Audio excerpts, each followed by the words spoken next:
बाप का नाम क्या है? तो वो खट से बोलेंगे आदिवासी आदमी, बुद्ध के बाप का नाम आम्बेडकर है। क्योंकि हमारे जीवन में आम्बेडकर नाम की चीज नहीं होती तो बुद्ध तक पहुंच नहीं सकते हम। हमारा बौद्ध होना बड़ी बात नहीं है, आम्बेडकरवादी होना बड़ी बात है।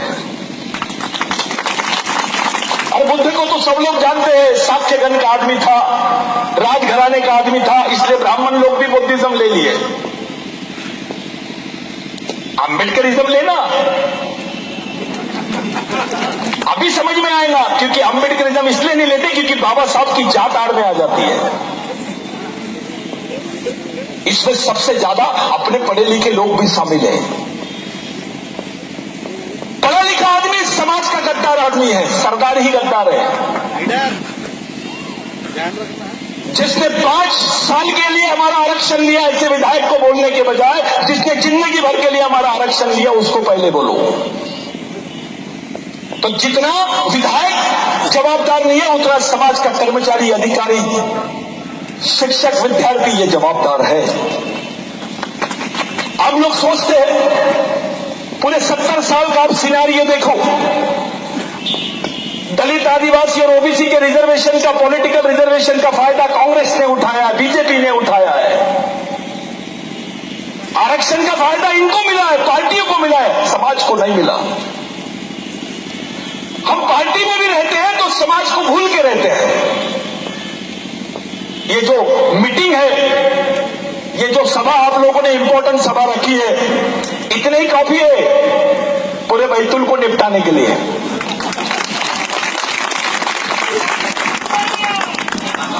ये जो लाइन है आपको आरएसएस के खिलाफ में रखनी पड़ेगी, खुली खुली रखनी पड़ेगी।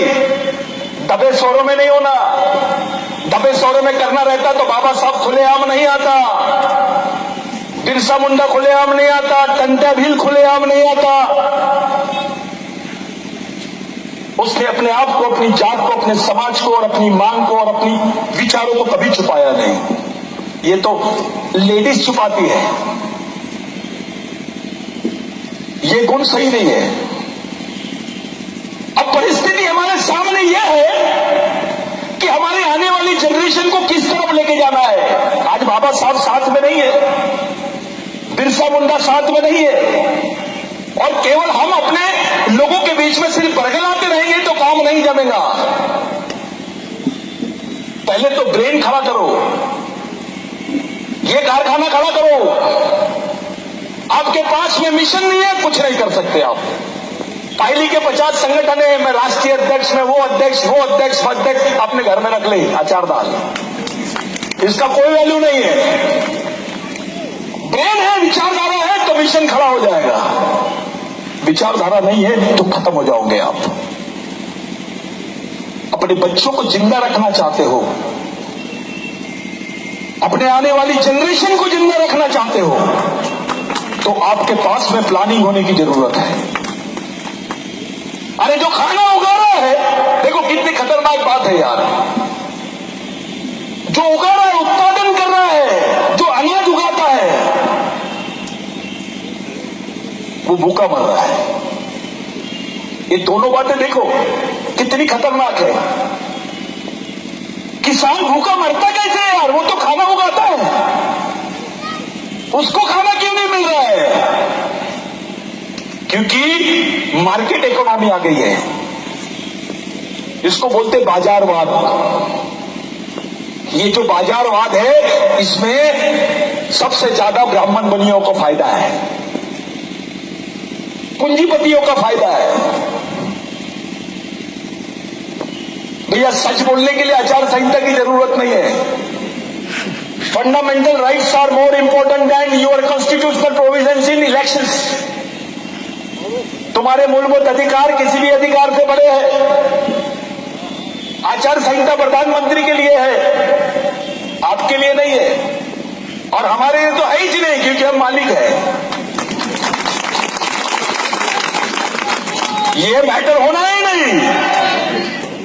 देखिए मैं क्या बोल रहा था।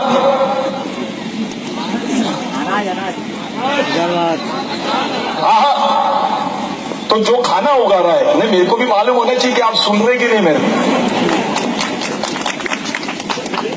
क्या होता है। एक बार हमारी जैसी माँ बहनें बैठी है, मेरी माताएं बैठी है, ऐसे लोग बेचारे बहुत परेशान रहते हैं। बैतूल की लड़की की शादी मुंबई के लड़के से हो जाती है, गोला डोंगरी की लड़की की शादी मुंबई के लड़के से हो जाती है, और जो मुंबई का लड़का रहता है वो इतना मॉडर्न रहता है और इतना अजीब गरीब रहता है कि वो लड़की को रोज रोज बोलता है, कौन है ये, परदान है, ये कोरकू है, ये भील है, ये महार है, ये चमार है, ये तेली है, ये कुंडवी है। ये जातिवाद समझा रहे हमको, लेकिन ये हमारे लोग हैं, ये बात किसी ने नहीं समझाया। अरे समाज को एक जगह लाने की मशीन ही नहीं चल रही है तो मिशन कहां से चलेगा। आपकी मशीन बंद है तो मिशन बंद है। ये जो मशीन है यही बंद कर दी है। इसके दिमाग में ऐश्वर्या राय डाल दिए, तेंदुलकर डाल दिए। साला तेंदुलकर जीरो पे आउट होता है तो दलितों को, ओबीसी के, आदिवासियों को, माइनॉरिटी को बड़ा दर्द होता है, जीरो पे आउट हो गया। लेकिन अपनी मां बहनों को ये लोग सड़क पर नंगा करके घुमाते हैं तब कोई अफसोस नहीं होता है। हमारे लोगों को गांव के गांव छुड़वा रहे हैं तब कोई अफसोस नहीं होता है। हमारी मां बहनों का आए दिन रेप होता है, मर्डर हो जाता है तब कोई अफसोस नहीं होता है। आदिवासियों के गांव जंगल सफारी के नाम से खाली कर दिए गए तब अफसोस नहीं होता है। दलित मरता है तो ओबीसी और आदिवासी मुख्य दर्शक बने रहते हैं। माइनॉरिटी को मारते हैं तो आदिवासी दलित भी शामिल रहते हैं हिंदुत्व के नाम पर। ये क्या चल रहा है, क्या हो रहा है, हमारे बीच में क्या हो रहा है।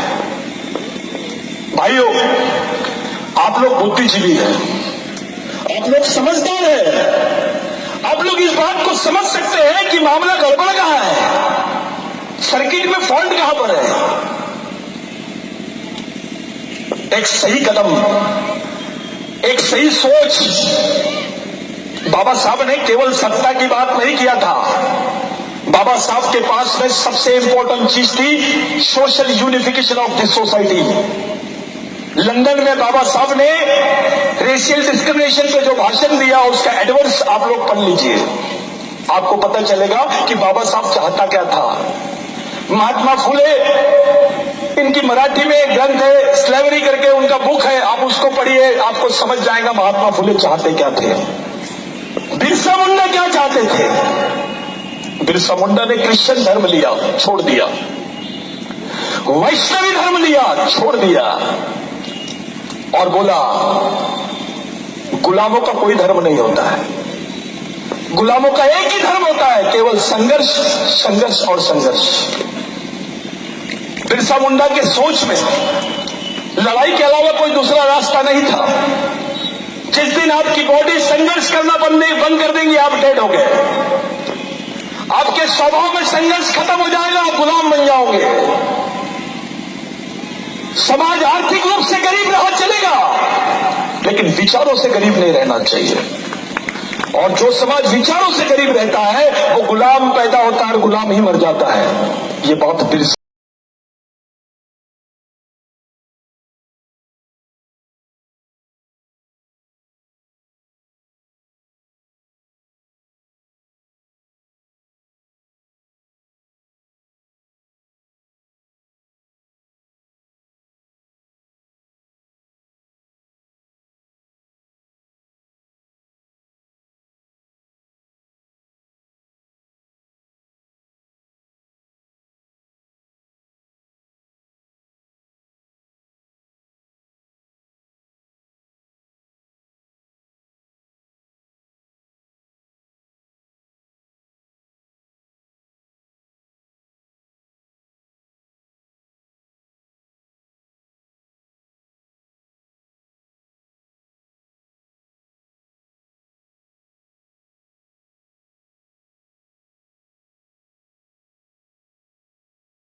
ये बात बिरसा मुंडा ने बोला,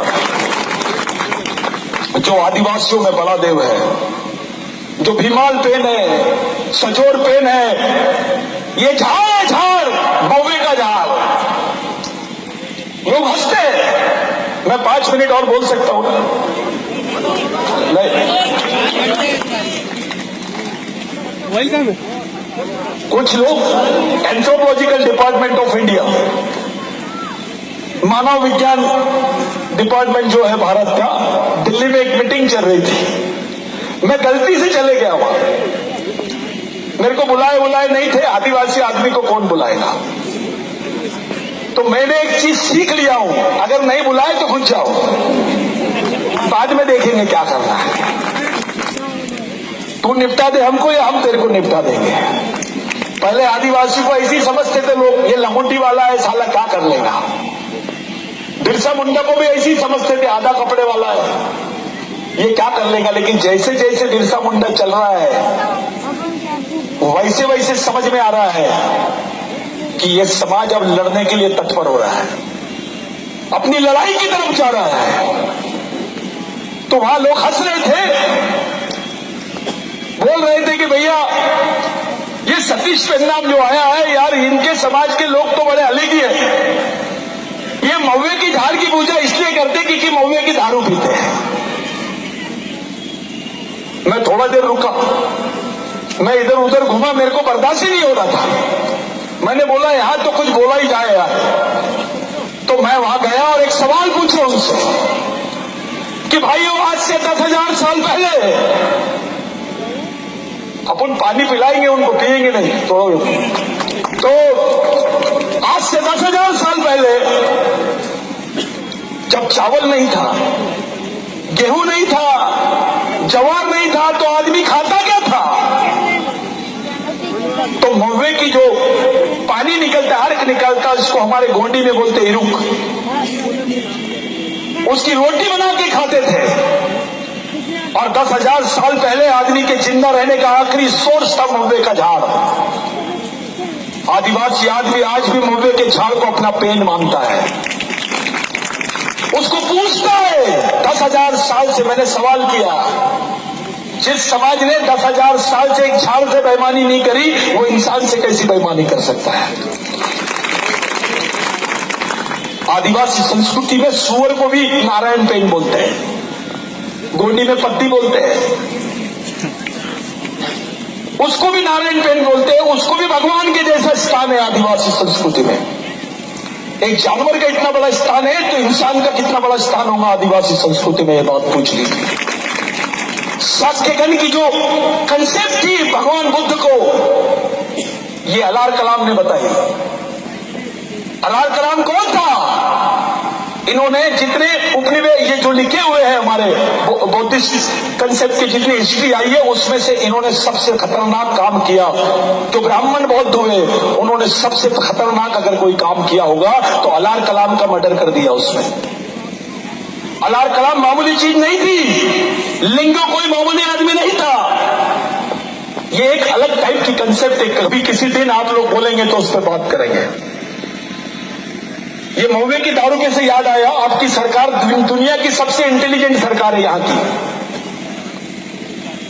ये आदिवासियों को 4 लीटर महुए की दारू रखने की परमिशन देते हैं, पीने की परमिशन देते हैं, लेकिन बेचने की परमिशन नहीं देते। बेचने का ठेका गुप्ता साहब की तरफ है, जायसवाल साहब की तरफ है। तू पी, तू बेच नहीं सकता, पी सकता है, रख सकता है। महुए का झाड़ आदिवासियों का, किसी के बाप का नहीं है। लेकिन परिस्थिति देखो, उसको बेचने की भी परमिशन नहीं है।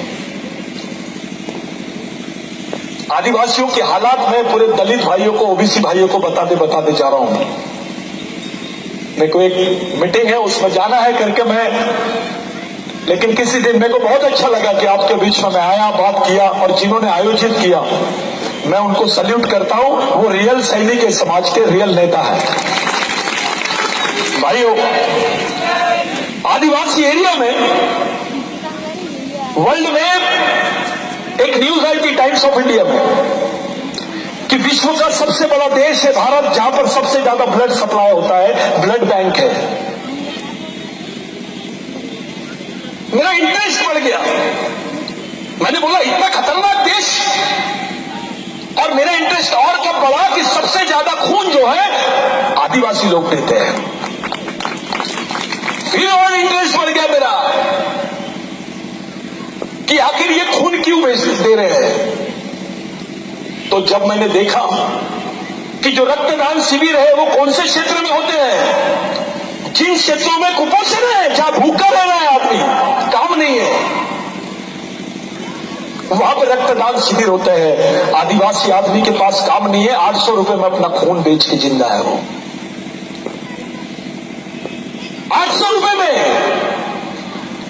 अपना खून बेचने के लिए मजबूर हो गया है। चुपके चुपके जाता है, हर महीने में 2 बार खून बेचता है, और वो 800 रुपए लेके आता है, बीपीएल का अनाज अपने बच्चों के लिए लाता है और उसको खाना खिला रहा है, क्योंकि काम ही नहीं है उसके पास।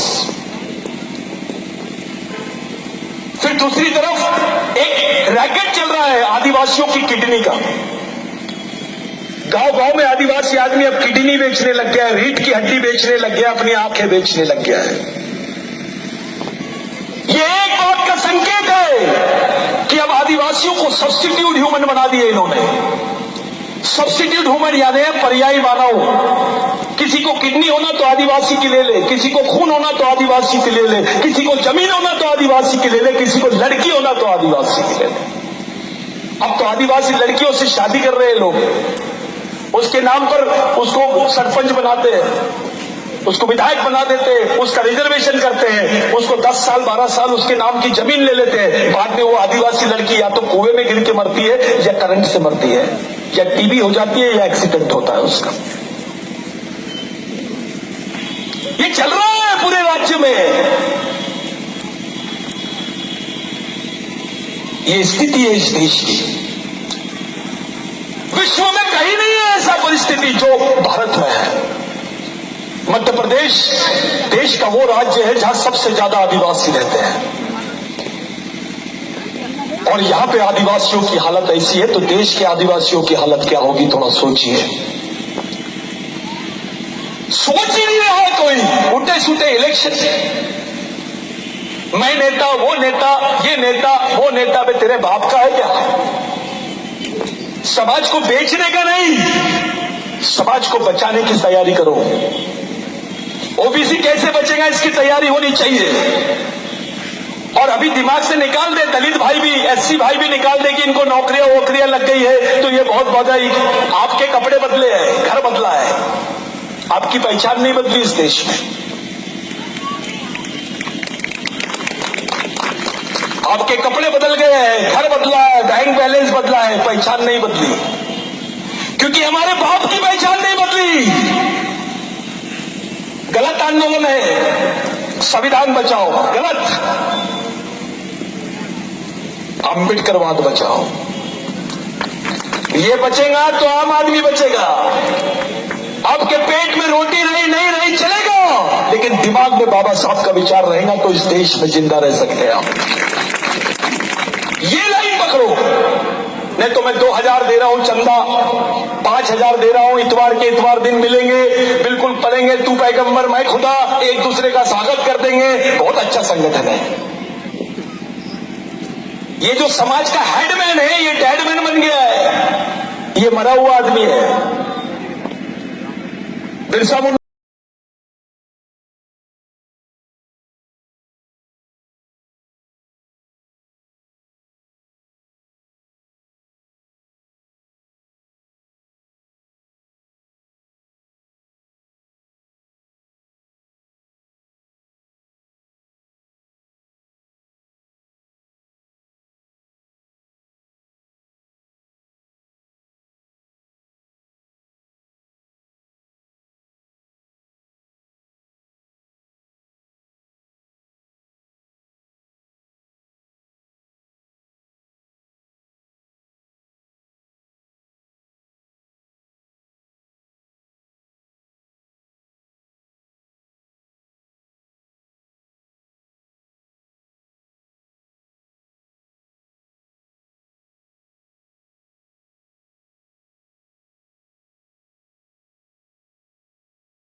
जाओगे आप? ये देश की इकोनॉमी आपके फेवर में है या नहीं है? आप किस जगह पर खड़े हो? आपकी आगे आने वाली जनरेशन के लिए आप लोग क्या बनाओगे? इस दिशा में सोचना शुरू कर दो। ये तो अलग हो गया, बहुत बातें करेंगे, बहुत गालियां देंगे, यानी दुश्मन को गाली देंगे और बाद में आके उससे लड़ने की तैयारी करेंगे। अबे पहले तैयारी कर और बाद में लटक कर दे, मैटर खत्म। तो पहले रणनीति बनाओ। दुश्मन राजनीति कर रहा है तो आपके पास उसका जवाब रणनीति है। वो रणनीति बनाओ, रणनीति बना के अपने समाज के हित में सोचो। यहां पार्टी फाल्टी ये दिमाग से बाहर निकाल लो। जब समाज को बचाना है तो रास्ता आपको बनाना पड़ेगा। कोई बाहर से आदमी उतरेगा नहीं, बाबा साहब नहीं आएंगे, बिरसा मुंडा नहीं आएंगे, महात्मा फुले नहीं आएंगे। आप ही को प्रयास करना पड़ेगा।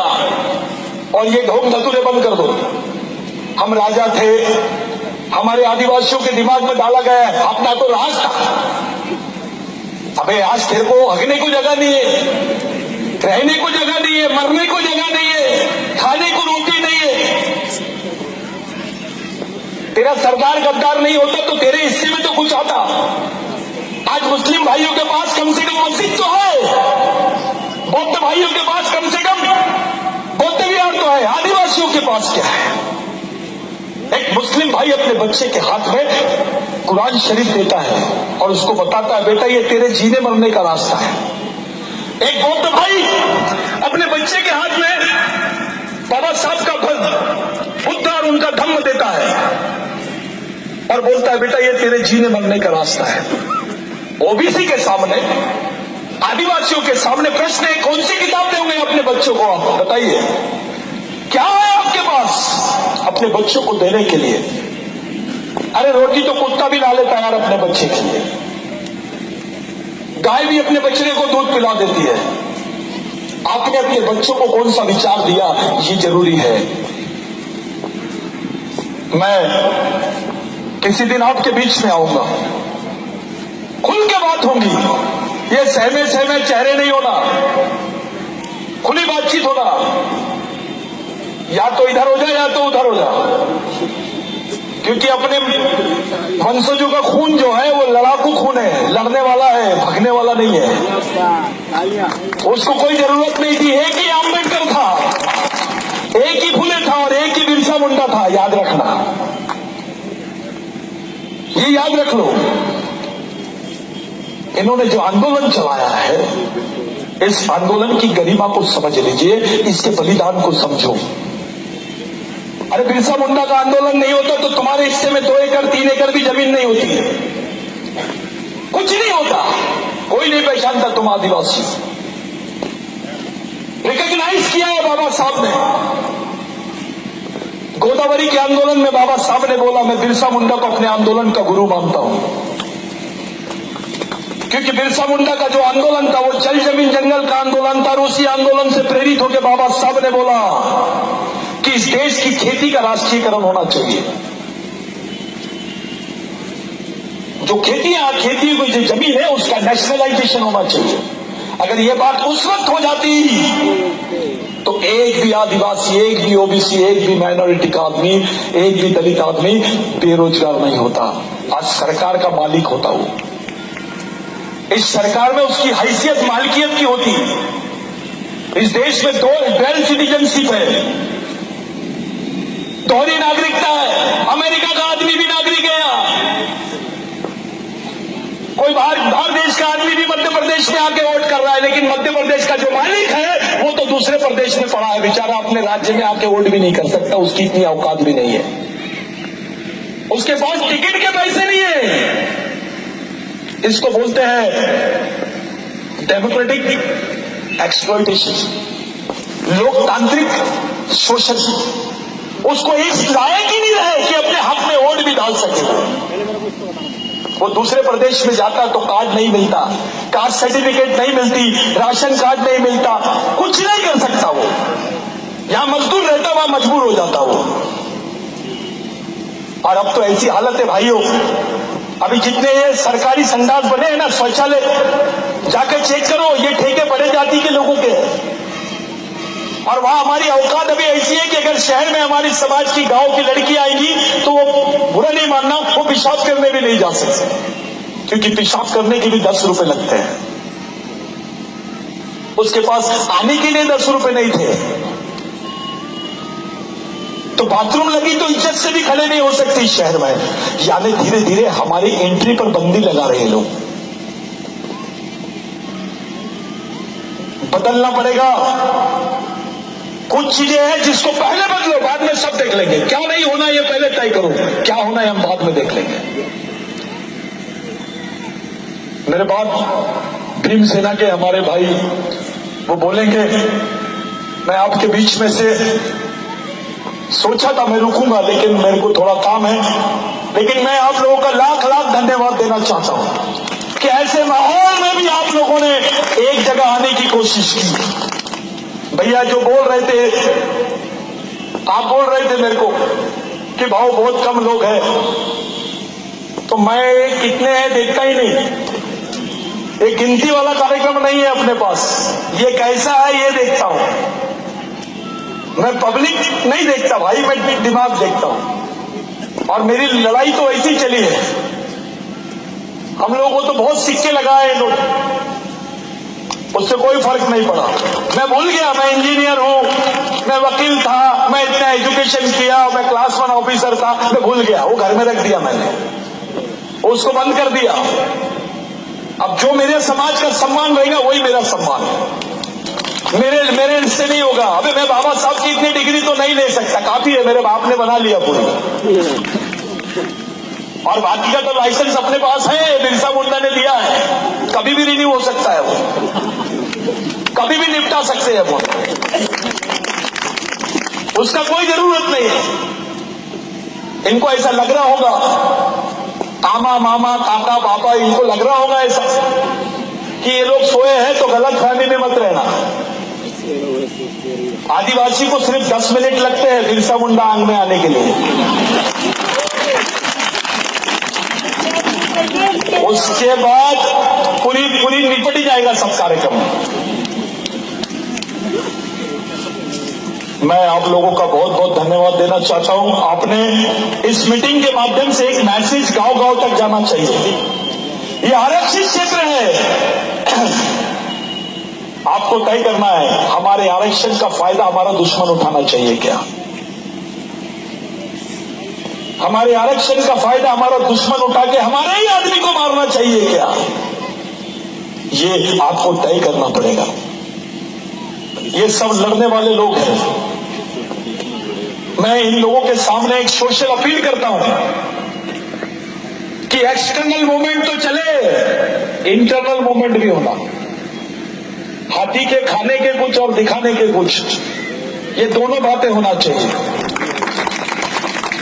तो एक ऊपर की लाइन और एक अंदर की भी लाइन डाल दो। अपने आदमी को मालूम होना चाहिए ऊपर की बात क्या है रे भैया, और धीरे से पूछना चाहिए अंदर की क्या है। तो ये अंदर का मूवमेंट और बाहर का मूवमेंट, ये दोनों मूवमेंट चलेंगी, तब अपने समाज की आने वाली जनरेशन बचेगी।